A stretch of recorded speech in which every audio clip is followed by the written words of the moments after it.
Hey guys, and welcome back to my Let's Play of Sonic the Hedgehog 2006 for the PlayStation 3, and it's now time to continue on with the hard mode versions of Sonic's levels.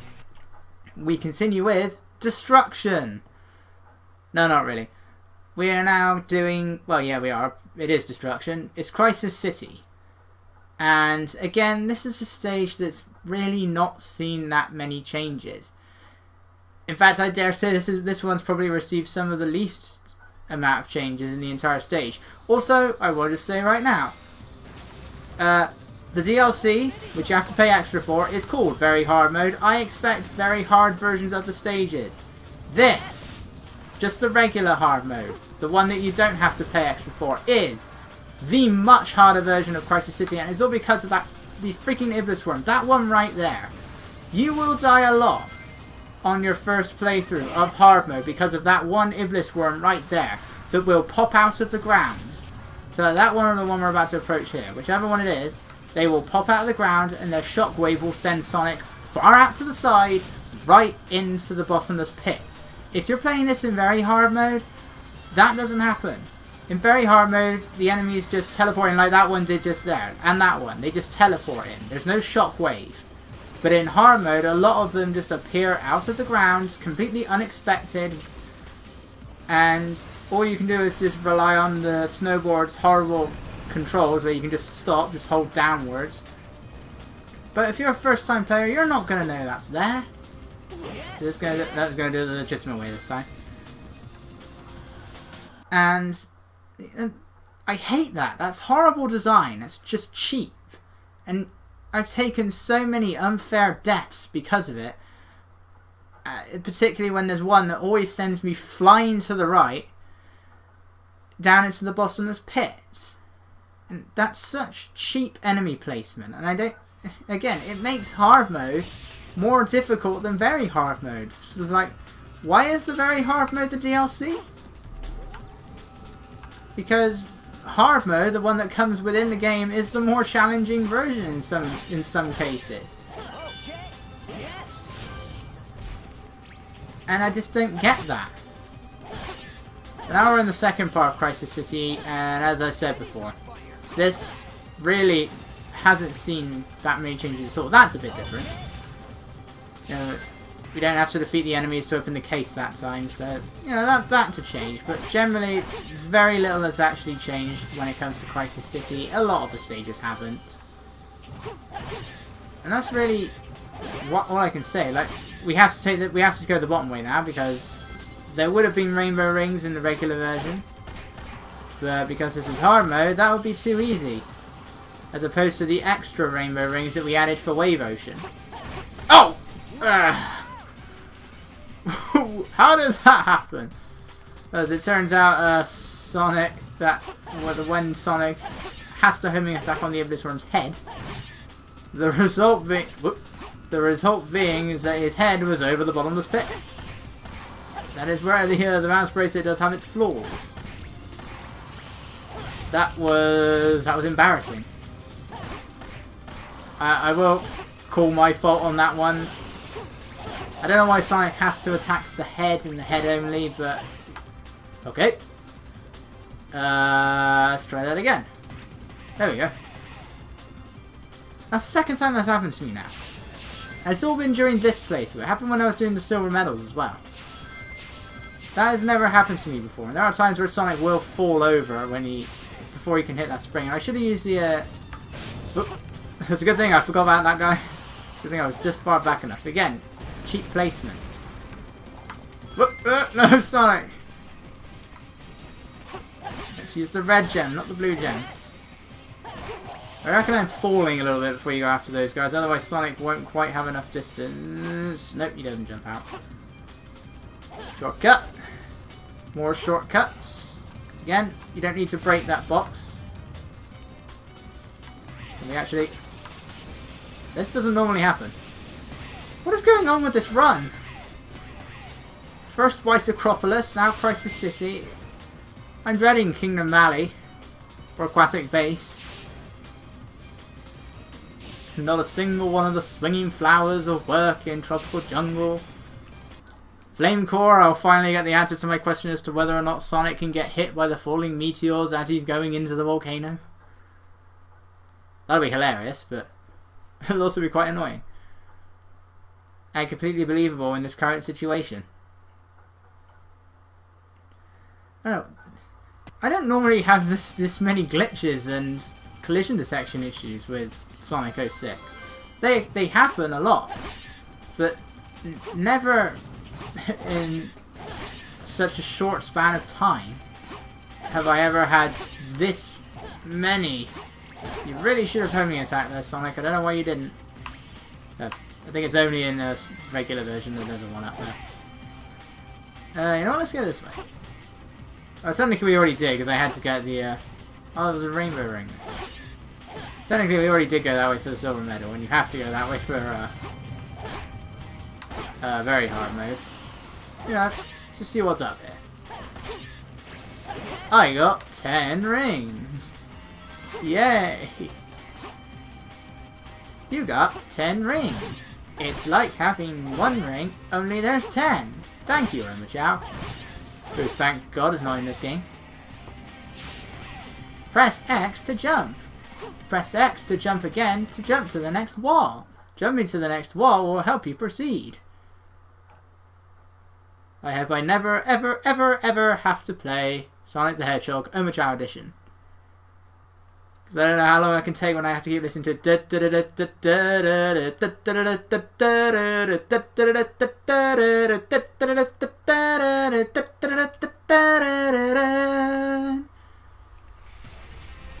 this is going to be fun, isn't it? Right, so we have even more things to avoid now than we did before. So, all I can say is, good luck. See, why do I get hurt when I land on top of those things? They're the only objects in this entire area that are consistent in when I take damage. They're the only objects that I will always get hurt on. Oh no. And there we go. And I don't get it, because Sonic is landing on a flat surface. He is landing on a flat surface, so why do I get hurt when I land on top of those cuboid thingamajigs, whatever the hell these things are? Because I really shouldn't be getting hurt when I land on them. I should just be able to walk right along them. That was just stupid. Why didn't I jump? Because it's just a flat bit of ground, basically. It's not really ground, but it's flat. So why am I getting hurt when I land on top of it? I can understand it for just about everything else, but I don't understand why it happens for those. Oop. Ooh, that was close. Sonic nearly got crushed. Although as of 3D Sonic, crushing is not instant death. But yeah, there's a hell of a lot more stuff that you need to avoid now. And it only gets worse in very hard mode, where it decides to add even more stuff for you to avoid.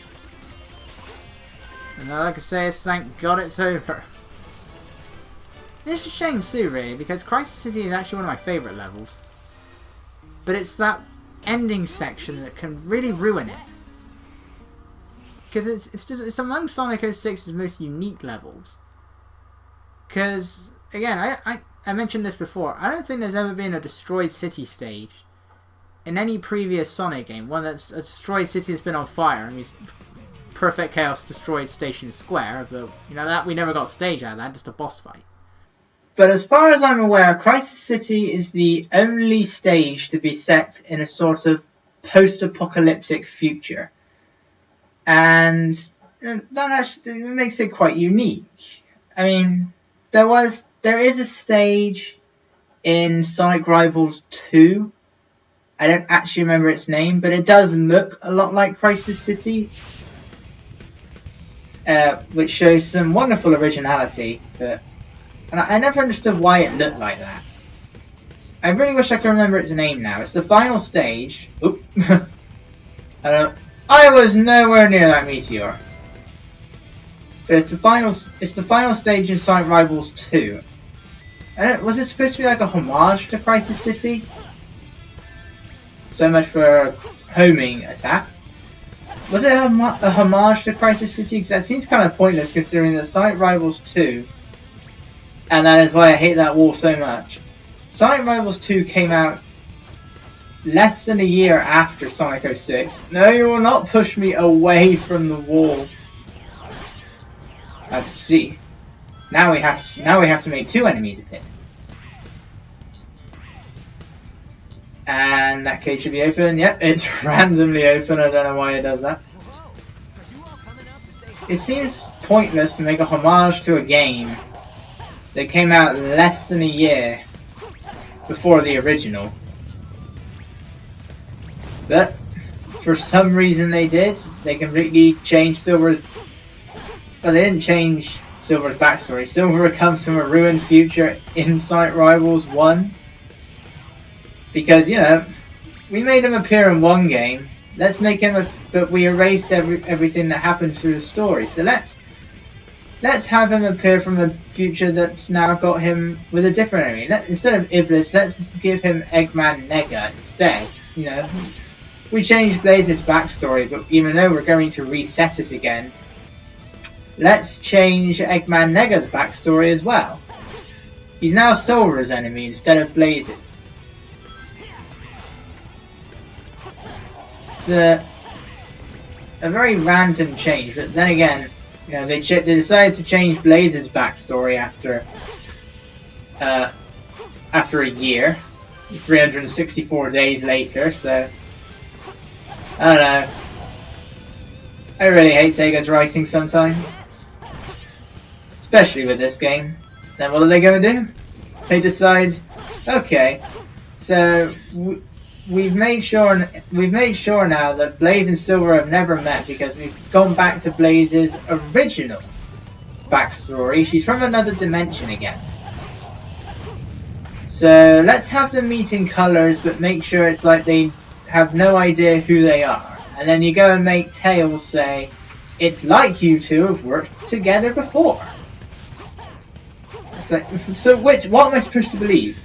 Was Sonic 06 erased or not? Who is from where? Who is from when? That's why I hate this story, because it completely destroys everything that came before it, and now it's getting annihilated by everything that came after it. It was supposed to be a reboot. I don't know why that means you have to change a character's backstory when she only first appeared a year before it. So the characters... None of the stuff that occurred before happened, which I guess is why Shadow works for Gun.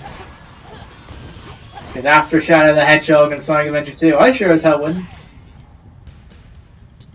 I don't consider Gun good people, because we've yet to be given a reason on why Gun went after Gerald. You know, they funded everything. Oh no!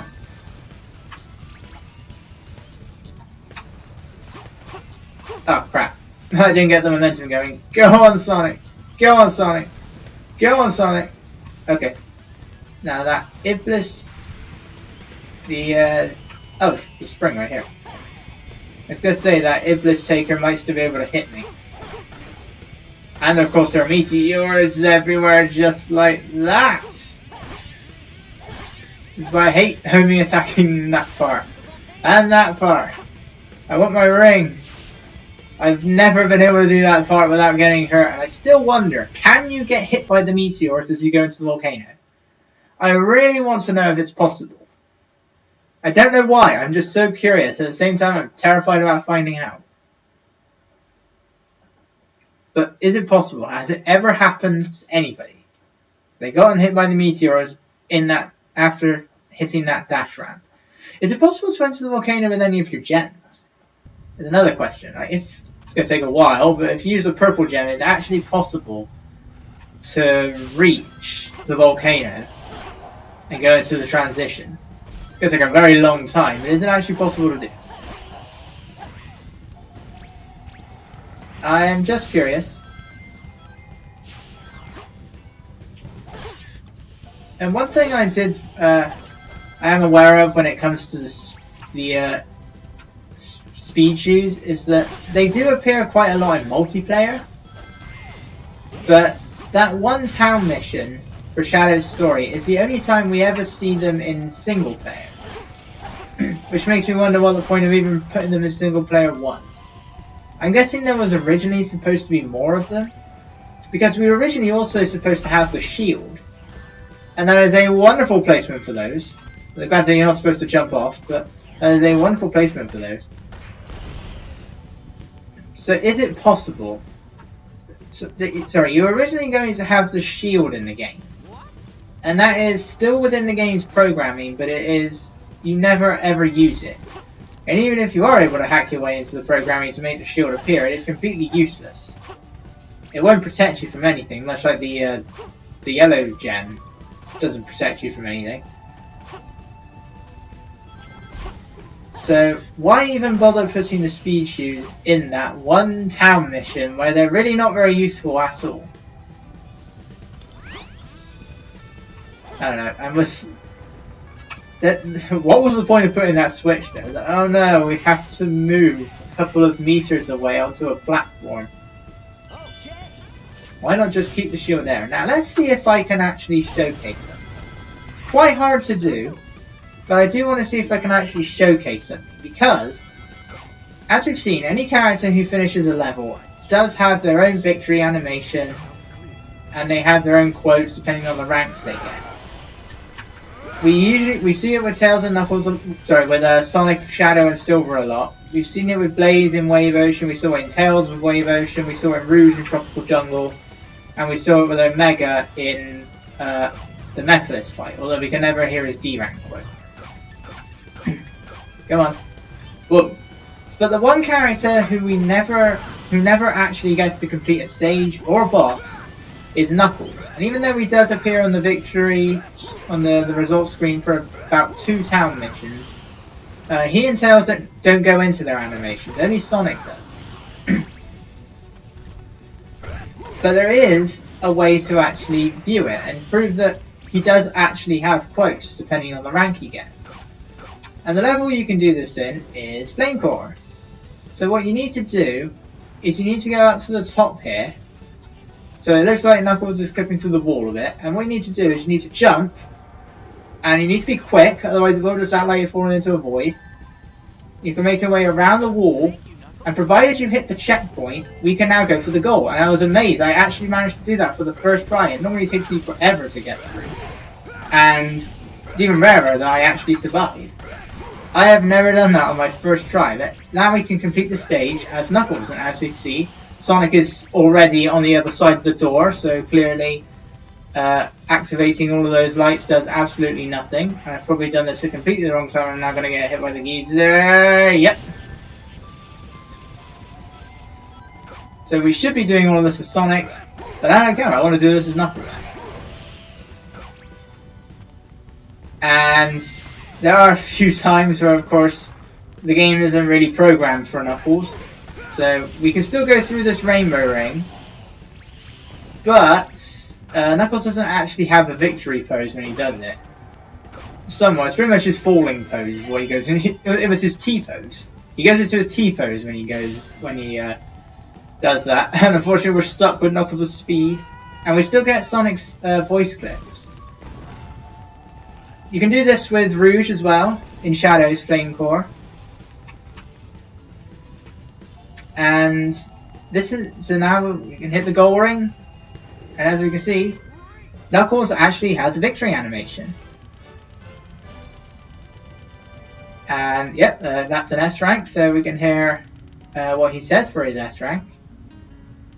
It should be... It's not very interesting, but you know. That is, I do think, pretty cool. That you can actually reveal that he was obviously supposed to finish a stage at some point. I don't know what, but he was clearly supposed to finish a stage at some point.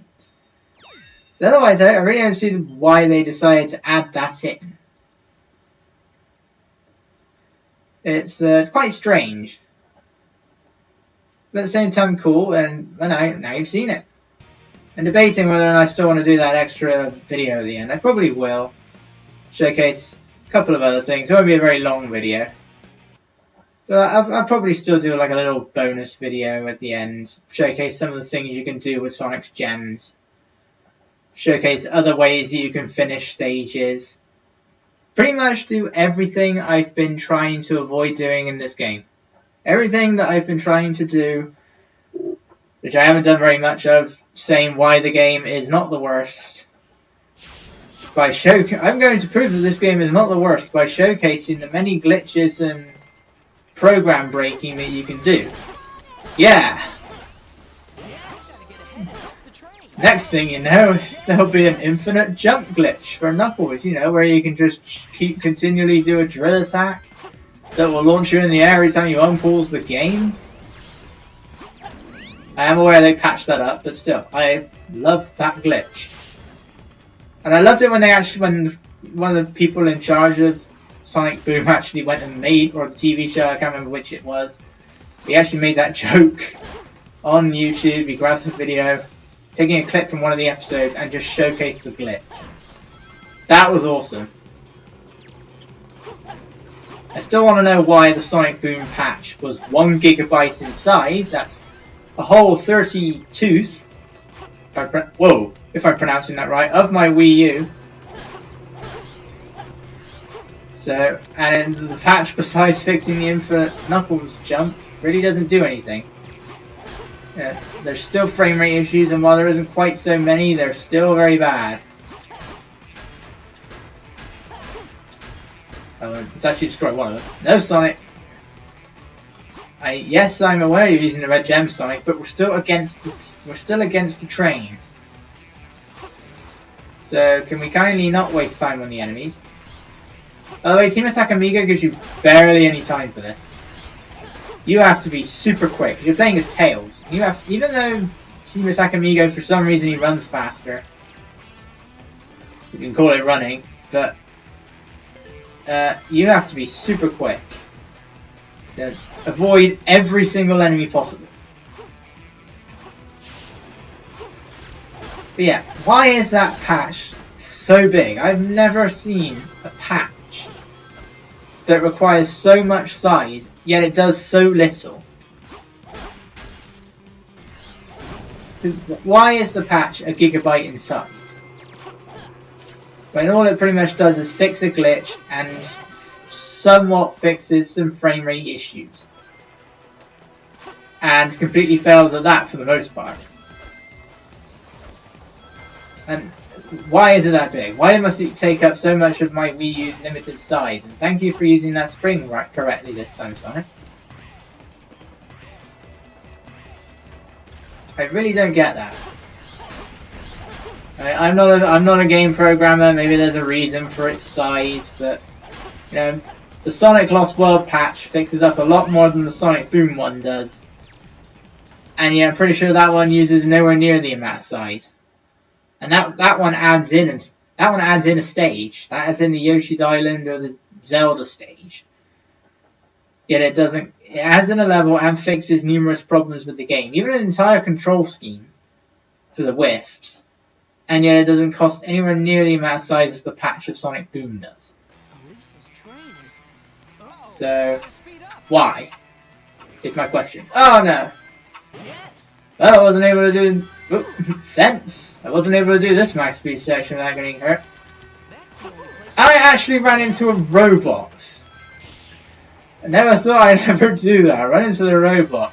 Yes, Sonic, you deserve hitting your head there, okay? This is my worst run of this ever.